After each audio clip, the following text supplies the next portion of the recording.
Bonjour.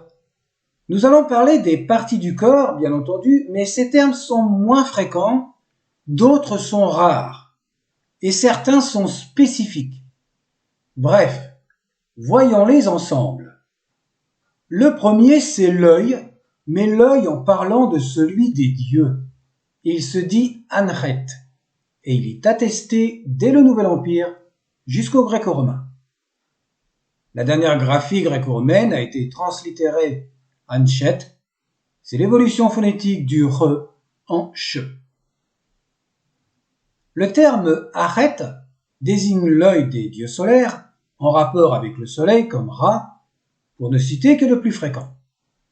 Attesté depuis la XVIIe dynastie, le lexème Achet s'est poursuivi jusqu'à l'époque gréco-romaine.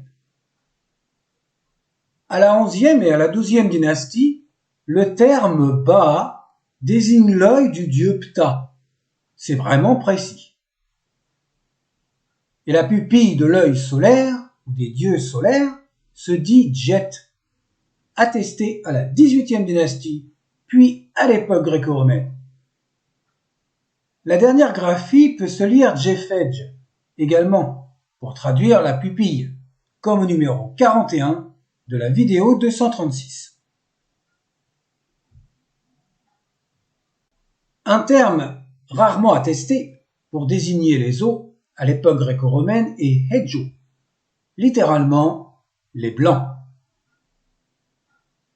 Un autre à la même époque est achahu, ainsi qu'une variante en acheru.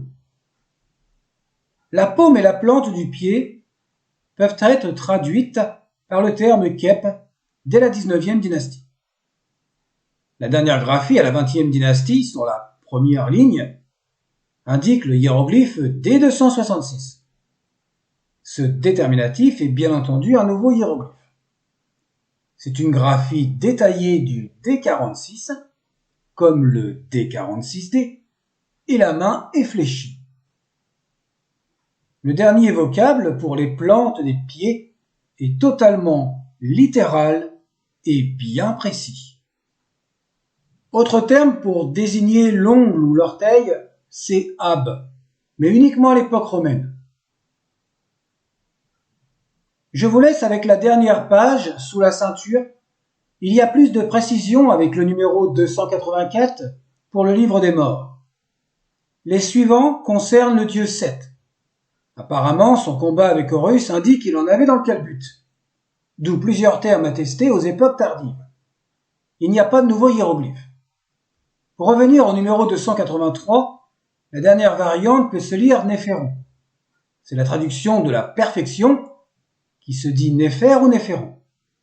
Le numéro 284 indique une modification dès la période gréco-romaine. On est passé de Bened à Benen. Et les deux dernières graphies, au numéro 286, emploient la plume qui peut donner le militaire guess en plus de ses phonétiques habituelles. Sur ce, à la prochaine, ciao!